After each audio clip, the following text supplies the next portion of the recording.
Society didn't just tell you that you were behind. It installed a clock inside your chest, a countdown that ticks louder every birthday, every wedding invitation, every time someone younger than you announces something you haven't done yet. And the cruelest part is, you didn't choose this clock. It was placed there before you had the language to refuse it. Most people believe that late bloomers are simply slow versions of early achievers, that they wanted the same things, aimed for the same targets, and just couldn't keep up. That is not just wrong, it is the opposite of the truth. Robert Greene spent years dissecting human nature, ambition, masks, reinvention, and the hidden psychology of transformation. And what his work reveals will completely rewire how you understand your own timeline. There is a psychological mechanism that the modern world has buried, so deep that almost no one talks about it. A mechanism that explains why delay is not dysfunction, but a form of preparation so advanced that the conscious mind cannot even recognize it while it's happening. By the end of this video, you will understand what that mechanism is, and you will never look at your own lateness the same way again. The clock was never yours. Here is the thing no one admits in public. Early achievement is not always a sign of depth. It is often a sign of compliance. The child who peaks at 22 did not necessarily discover themselves early. In many cases, they discovered what the world wanted from them early. They learned the algorithm of approval, grades, accolades, titles, promotions, and they executed it with precision. They did not bloom, they performed. And the applause was so loud that no one, including them, noticed the difference. Robert Greene has repeatedly explored this idea through the concept of persona, performance, and social masks. The version of yourself that succeeds according to external expectations is often the most dangerous version, because a mask that works too well becomes indistinguishable from the face. You forget you are wearing it. You forget there is something underneath. The early achiever builds their entire identity on that performance. Their worth becomes fused to external results. And this works spectacularly until it doesn't. Until the midlife unraveling. Until the promotion that feels hollow, until the marriage that looks perfect from the outside, but echoes with a quiet, creeping emptiness on the inside. Robert Greene has studied this pattern repeatedly. People do not always break at 25 because of failure. Sometimes they break at 45 because of success. They built everything the world told them to want, and discovered they had built someone else's dream. This is where most people misunderstand delay. If you feel behind, it may mean something shocking. Your delay may have protected you from the most common form of psychological collapse in the modern world, building a life on a foundation that was never yours. The early bloomer builds fast on borrowed blueprints. The late bloomer builds slowly on excavated truth. One looks impressive at 30, the other becomes unshakable at 50, and the world, obsessed with speed, never tells you which one it secretly envies. There is an idea hidden inside human transformation that reads like a warning label for the ambitious. Any extreme held long enough eventually mutates into its opposite. The disciplined man becomes rigid. The generous woman becomes resentful. The relentless achiever becomes the hollow executive staring at the ceiling at 3 a.m., wondering when the meaning leaked out. This is not philosophy. It is observable human nature.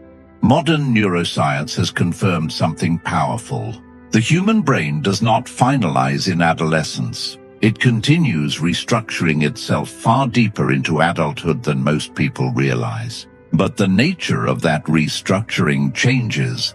In the first half of life, development is additive. You acquire skills, habits, languages, scripts, survival mechanisms. You build outward. But later, the process becomes integrative. Judgment deepens. Pattern recognition sharpens.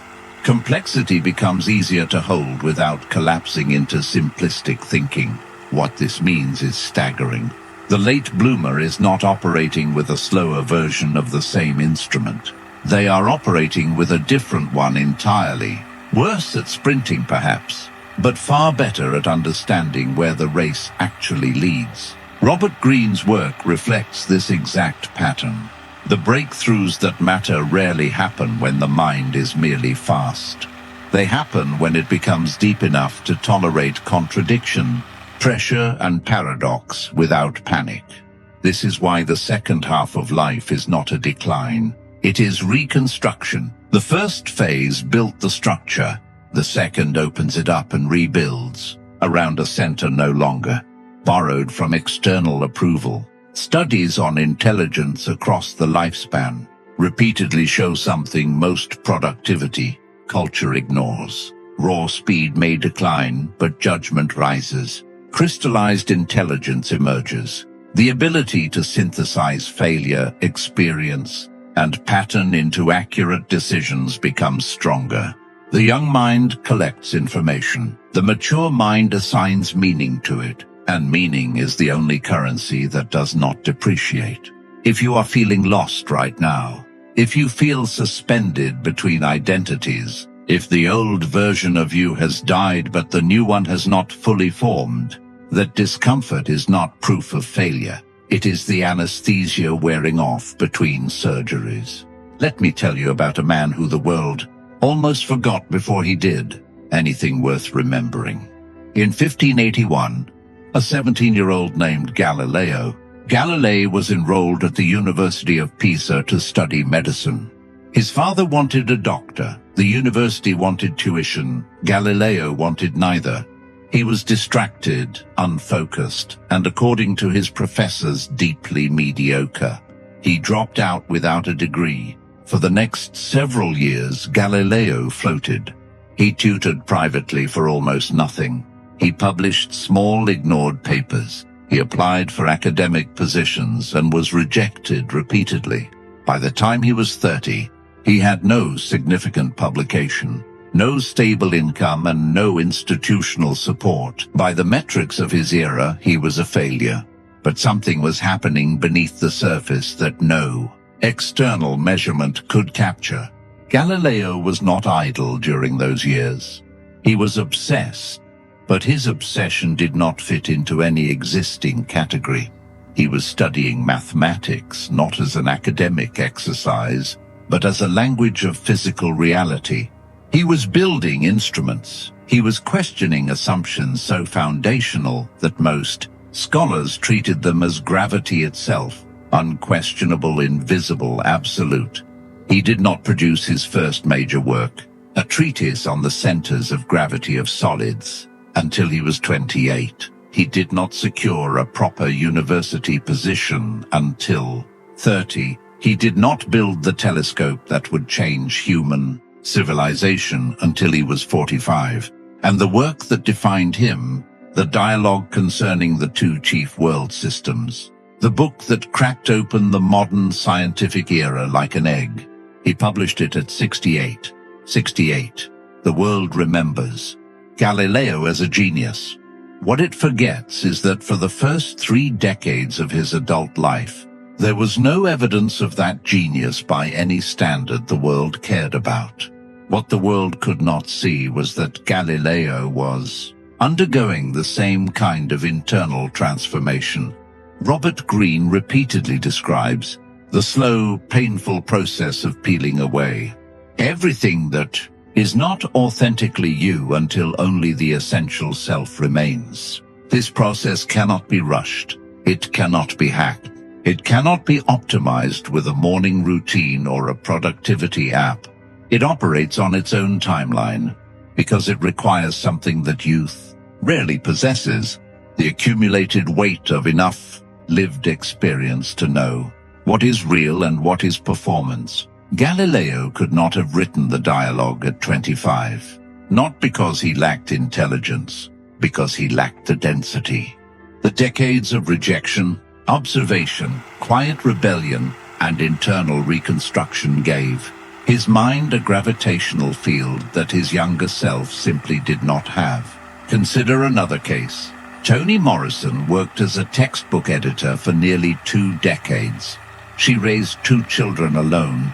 She wrote in the margins of existence, early mornings, late nights, stolen hours between obligations that no one would ever celebrate. She did not publish her first novel until she was 39 years old.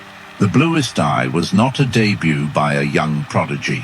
It was an eruption from a woman who had spent 20 years absorbing, processing, and composting the raw material of human suffering into something the literary world had never encountered.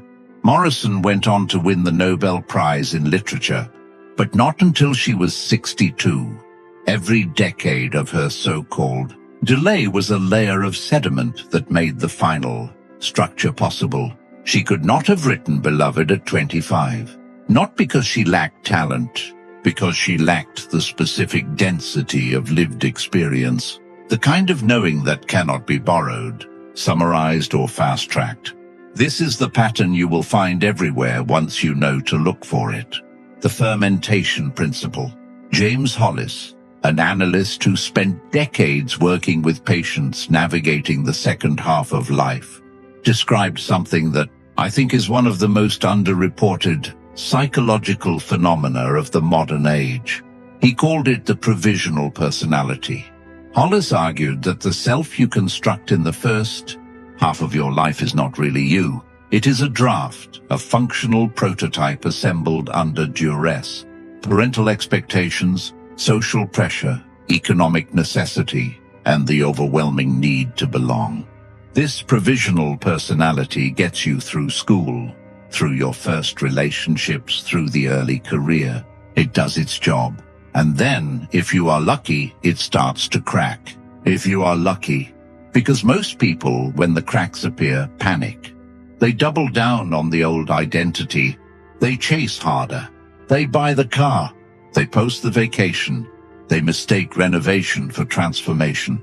They patch the mask instead of removing it. The late bloomer is the person who consciously or unconsciously refuses to patch the mask. Something inside them will not cooperate. Something keeps saying, this is not it. And that refusal, which the world reads as laziness, confusion, lack of ambition, that refusal is the most courageous psychological act a human being can perform, because you are refusing to build your house on someone else's land. Rich Karlgaard, in his research on late blooming lives, documented a pattern that maps almost perfectly onto this model. The late bloomers he studied shared certain traits: high curiosity, low tolerance for inauthenticity, difficulty conforming to standardized paths, and a willingness to endure extended periods of uncertainty that would psychologically destroy most people. These are not the traits of someone who is failing. These are the traits of a psyche that is fermenting. Think of it like wine. Grape juice becomes wine not through speed, but through controlled decomposition. The sugars break down. The structure changes. Time is not just a variable. It is the active ingredient. You cannot microwave fermentation. You cannot hustle your way to depth. The late bloomer is fermenting, and the world, holding a stopwatch, keeps asking why the juice hasn't turned to wine yet. As if impatience ever produced anything worth drinking. Here is something else. Karlgaard found that the self-help industry will never tell you. The late bloomers in his research did not suddenly find their passion. That is a fairy tale. What they found was something far less romantic and far more powerful. They found alignment, a slow, grinding convergence between what they were good at, what they had suffered through, and what the world actually needed from them. Not what it said it needed, but what it was starving for. And that convergence could not have happened at 23. It required the raw ingredients that only decades of non-linear living can produce. Wrong turns are not wasted turns. They are reconnaissance. Here is something that the Journal of Adult Development has been quietly documenting for over 2 decades. and that almost no mainstream outlet has picked up. Researchers studying creativity across the lifespan found that there are two distinct creative profiles. The first is the conceptual innovator, someone who produces breakthrough work early, usually through bold rule-breaking ideas. These are your prodigies, your Zuckerbergs, your Mozarts. They peak young and often plateau. The second is the experimental innovator, someone whose best work emerges later in life, built not on sudden inspiration, but on years of accumulated trial, error, and revision. These innovators do not decline with age. They ascend. Their work gets richer, more layered, more textured as they accumulate more raw material for synthesis. Here is the part that should make you sit up. The experimental innovators outnumber the conceptual innovators in virtually every field studied. They are the majority, but they are invisible because the culture only celebrates the first type. We build myths around the young genius and ignore the fact that most of the work that reshape civilization comes from people who were nobody until they were 40, 50, or 60. Robert Greene himself is a perfect case study. He published The 48 Laws of Power, the work that would eventually make him globally influential. At 40, he was not a teenage prodigy. He spent years drifting through dozens of jobs, absorbing human behavior, power dynamics, failure, ambition, manipulation, and social games before his authentic voice emerged. Robert Greene was not a late bloomer by accident. He was a late bloomer by design.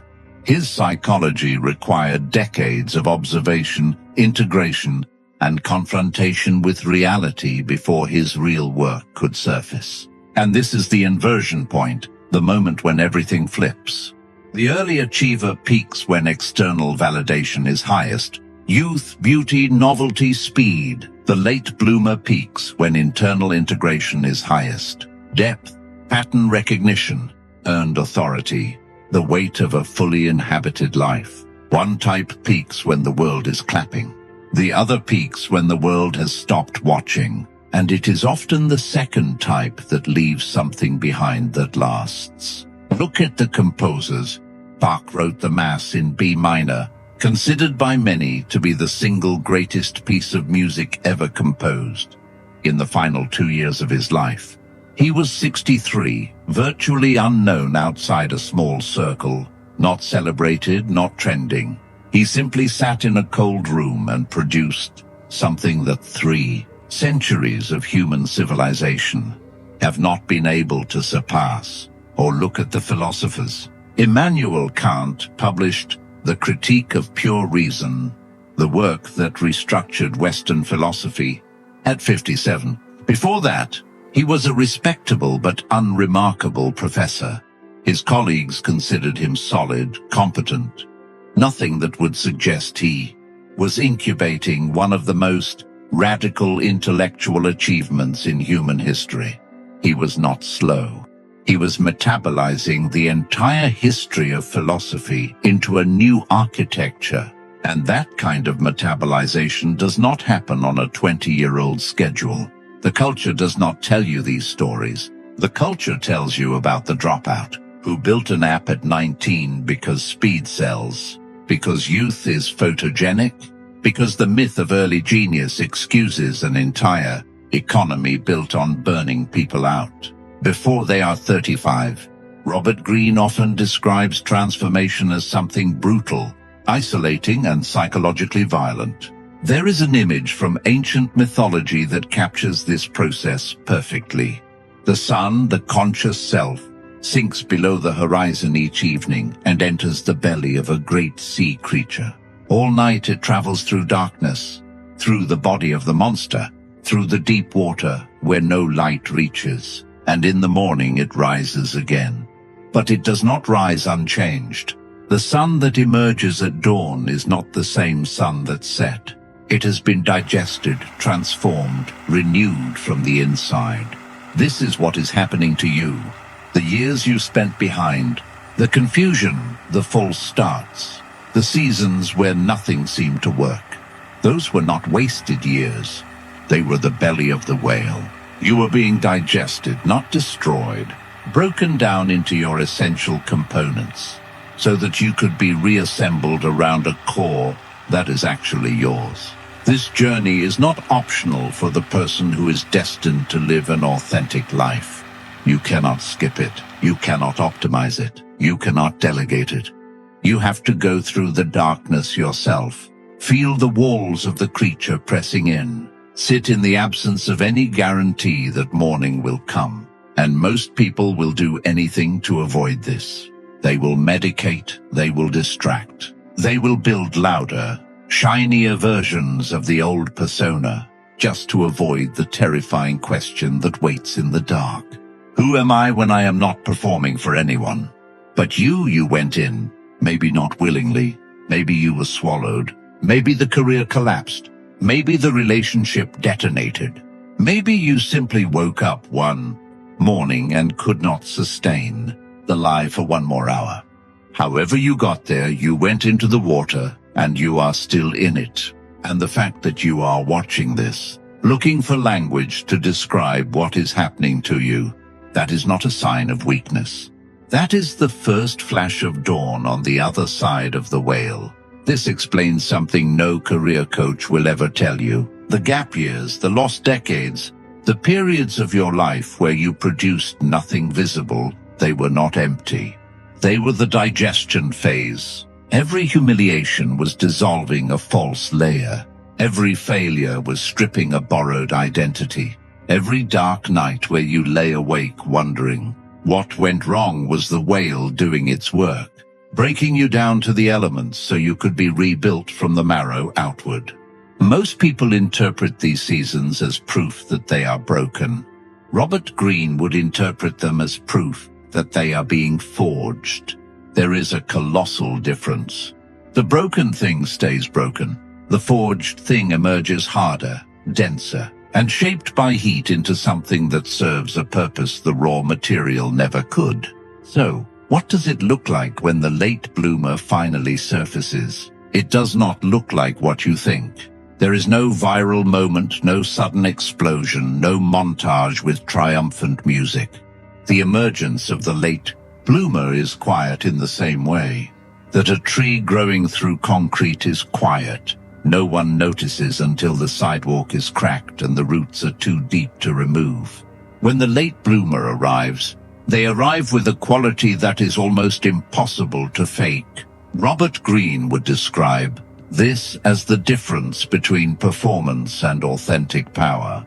Not the ego, not the persona, not the curated highlight reel. The integrated self. The totality, light and shadow held together. Ambition and acceptance carried in the same hand. The capacity to be fully present without needing the room to confirm that you matter. People feel it. They cannot always name it, but they feel a density in the late bloomer's presence that is different from charisma, different from confidence. It is the weight of someone who has been taken apart and put back together by their own hands. Malcolm Gladwell touched on something adjacent to this in his research on mastery. He noted that the accumulation of hours in craft, in observation, in failure creates a kind of expertise that cannot be taught. But it is not just hours that create the late bloomer's advantage. It is hours of a specific kind. Hours spent in ambiguity. Hours spent not knowing. Hours spent tolerating. The unbearable tension between who you were and who you are becoming.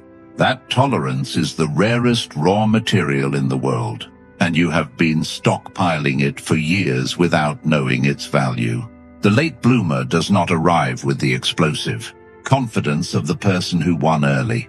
That kind of confidence is brittle. It shatters the first time the world stops applauding. The late bloomer arrives with a different substance entirely. Earned certainty. The kind of knowing that does not raise its voice because it does not need to. It has been tested in the dark where no one was watching, where no incentive existed to perform. What survives the dark is real. Everything else was decoration. And this changes how the late bloomer moves through the world. They do not chase opportunities. They recognize them because they have seen enough false ones to know the difference. They do not seek mentors. They become them because the accumulation of hard-won insight becomes impossible to hide. They do not compete with the young and fast. They operate on a different axis entirely, one where speed is irrelevant and substance is everything. Here is the final piece, the piece that Robert Greene's entire body of work circles in different forms. The privilege of a lifetime is not early applause. It is becoming who you truly are, not who your parents needed, not who the economy demanded, not who the algorithm rewarded. Who you are when every mask has been removed, every borrowed identity returned, every false self buried with the respect it deserves for getting you this far, but with the clarity to know it can take you no further. That is the gift of blooming late. Not speed, not efficiency, not getting ahead. Coherence, the alignment of your inner world with your outer action. The end of the civil war between who you pretend to be and who you actually are. The arrival not at a destination, but at yourself. And here is the thought I want to leave burning in your mind tonight. What if the very thing you have been apologizing for, your strange timeline, your refusal to settle, your inability to build on a foundation that felt wrong, what if that was never a deficiency? What if it was your psychology, protecting something so valuable that it refused to let you spend it cheaply?